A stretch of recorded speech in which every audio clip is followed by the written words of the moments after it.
चिंता से चतुराई घटे, दुख से घटे शरीर। आज बात हो रही, चिंता से किसी समस्या का समाधान नहीं होने वाला। चिंतन करिए, तब सारी समस्याओं के समाधान खुद ब खुद आपको दिखाई पड़ने लगेंगे। अच्छा, आज हम जिस बिंदु की बात कर रहे हैं, आजकल चुनावी माहौल चल रहा है और चुनावी माहौल में हमने एक चीज़ कल नोटिस किया कि हर क्षेत्र में कोई ना कोई मोदी जी का विरोधी और कोई ना कोई उसी क्षेत्र में बड़ा सपोर्टर भी मौजूद है। विरोधियों का काम है सिर्फ़ और सिर्फ मोदी जी का विरोध करना। विरोध करने के कई तरीके निजात हैं। मीडिया वालों ने धंधा बना रखा है इसको कवरेज करने का, दिखाने करने के लिए व्यूज़, लाइक, शेयर के से ही उनको यूट्यूब पैसा देता है। तो ये सारा चीज़ धंधे में तब्दील हो चुका है। चुनावी जो माहौल है, राजनीति है जो, वो सिर्फ धंधे में तब्दील हो चुका है। जो बड़े बड़े चैनल आपने नाम सुने होंगे, ये सभी के सभी एक धंधा कर रहे हैं और इससे आगे इनके पास कोई सोचने का तरीका नहीं है। जो बड़े बड़े चैनल हैं उनके पास कोई सोचने का तरीका नहीं है। चिंतन जब तक नहीं करोगे तब तक किसी समस्या का समाधान नहीं होगा। चिंतन से ही समस्याओं के समाधान निकलेंगे। और हमने आपको कई बार बताया कि हम चिंतन करते हैं और चिंतन करने के बाद बोलते हैं। इसीलिए मुझसे कोई मीडिया वाला आज तक सवाल जवाब नहीं कर पाया।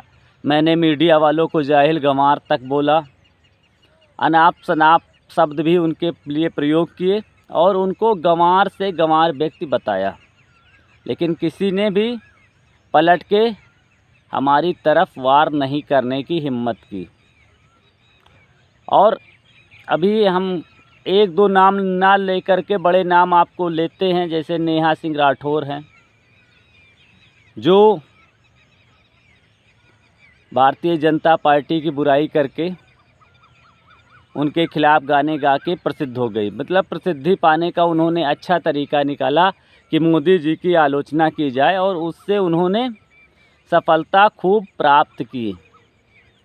काफ़ी नाम हुआ, काफ़ी सम्मान हुआ। यूट्यूब चैनल पे उनके लाखों सब्सक्राइबर हो गए, फलाना धमाका। उसी तरीके के छोटे छोटे क्षेत्रों में भी हमने नाम देखे। अभी कल एक लड़के का इंटरव्यू देख रहे थे बहादुरपुर चौराहे पे, जिसका नाम था प्रदीप मौर्य करके। उसका सिर्फ़ और सिर्फ एक मकसद था, प्रसिद्धि पाना। सरकार से सवाल जवाब क्या करना है, इससे उसका कोई लेना देना नहीं था। उसका सिर्फ एक एजेंडा था कि हमें मोदी जी का विरोध करना है। दलाली करनी है तो करनी है मोदी जी की खिलाफ, कांग्रेस की दलाली करनी है तो करनी है। उसी तरह कांग्रेस की दलाली करने वाले जो पत्रकार हैं उसमें रवीश कुमार नंबर 1 पर हैं, ध्रुव राठी नंबर 2 पे हैं और क्षेत्र में जगह जगह नंबर 3 और चौथी पोजीशन लोगों ने ले रखी है क्षेत्र में। और अब आते हैं, मतलब सपोर्टर भी होंगे मोदी जी के, जैसे आज तक चैनल है मोदी जी का बहुत बड़ा सपोर्ट करता है। अंजना ओम कश्यप उनका बहुत बड़ी सपोर्टर हैं और सुधीर कुमार चौधरी कोई करके है जो भारतीय जनता पार्टी का बहुत बड़ा समर्थक है। आर भारत का कोई दलाल पत्रकार है जिसको हमने देखा है जो मोदी जी का बहुत बड़ा समर्थक है। सारी कहानी बस इसी के आसपास घूमती हुई नज़र आती है। कुछ विरोधी मिलेंगे, कुछ सपोर्टर मिलेंगे, लेकिन इनकी राजनीति करने से ही देश के लिए समस्याएं पैदा हो रही। हमने कई बार कहा कि गांधी के वजह से भारत में समस्याएं पैदा हुई, भगत सिंह के वजह से देश में समस्याएं पैदा हुई, और आज के जो राजनेता हैं कांग्रेस और भाजपा, इनके वजह से देश में समस्याएं पैदा हो रही हैं और आगे भी होंगी। इससे बाहर निकलने की आप लोग कोशिश करिए। इससे बाहर निकले बिना आप लोगों के पास कोई विकल्प नहीं बचता कि समस्याओं का समाधान हो जाए। हमने बताया हर क्षेत्र में अच्छा चमचे और दलाल अंधभक्त हर क्षेत्र में हैं। भारत का कोई एक भी ऐसा पत्रकार नहीं है जो शिक्षित हो। हमने कई बार कहा भारत के 100 साल के इतिहास में आप एक शिक्षित नेता नहीं बता सकते। 100 साल के इतिहास में आप एक शिक्षित वकील नहीं बता सकते। तो किसी भी चीज़ पर चिंता मत करिए, चिंतन करिए कि हाँ इस समस्या का समाधान क्या है। और जब चिंता का समाधान आप ढूंढ लोगे, चिंतन करने लग जाओगे, तो समस्याओं का समाधान खुद ब खुद मिलना चालू हो जाएगा। और ये सारी चीज़ें आपको सिर्फ़ और सिर्फ हमारे चैनल पर आकर के ही मिलेंगी। बाकी के जितने भी चैनल हैं वो सिर्फ़ और सिर्फ धंधा कर रहे हैं। उन्होंने राजनीति को धंधा बना लिया है, चुनावी माहौल को उन्होंने धंधा बना लिया है। मैं लगभग विगत 4 महीनों से हमारा यूट्यूब चैनल चल रहा है और 4 महीनों में हमने किसकी धज्जियां नहीं उड़ाई। अंबेडकर की, भगत सिंह की, सुभाष चंद्र बोस की, सभी की धज्जियां हमारे चैनल ने उड़ाई।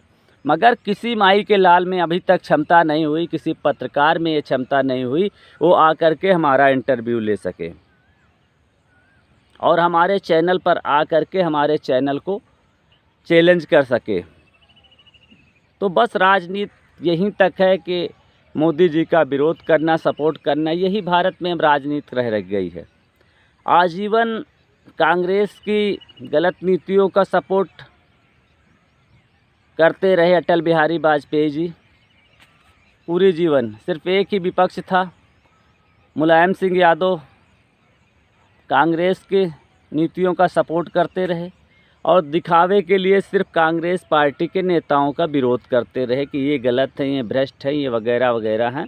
बाकी के उन्हीं की नीतियों पर चल रहे हैं। अब आपको एग्जाम्पल के तौर पे हम अगर बताएं कि भारतीय जनता पार्टी जिस जीएसटी का विरोध कर रही थी, अव्यवहारिक बता रही थी, उसी जीएसटी को भारतीय जनता पार्टी ने लागू किया। जिस मनरेगा को ये लोग एक खराब योजना बता रहे थे, कोरोना काल में वही लाखों करोड़ों मज़दूरों के लिए वरदान साबित हुई और उसी मनरेगा योजना को भारतीय जनता पार्टी एक बेकार की योजना बता रही थी। तो ये सारी चीज़ें होती हैं और फिर आपने उसको 10 साल मनरेगा को उसी तरीके से चालू कर रखा। तो नीतियों में भी आपके कोई अंतर नहीं है। और जो पत्रकार इस तरीके की दलाली कर रहे हैं, वो पत्रकार अभी दलाली करना छोड़ेंगे नहीं, क्योंकि आप देखना जब तक नहीं छोड़ोगे, आप दर्शक हो, आप ऐसी बेहूदी चीज़ें देखना बंद कर दो।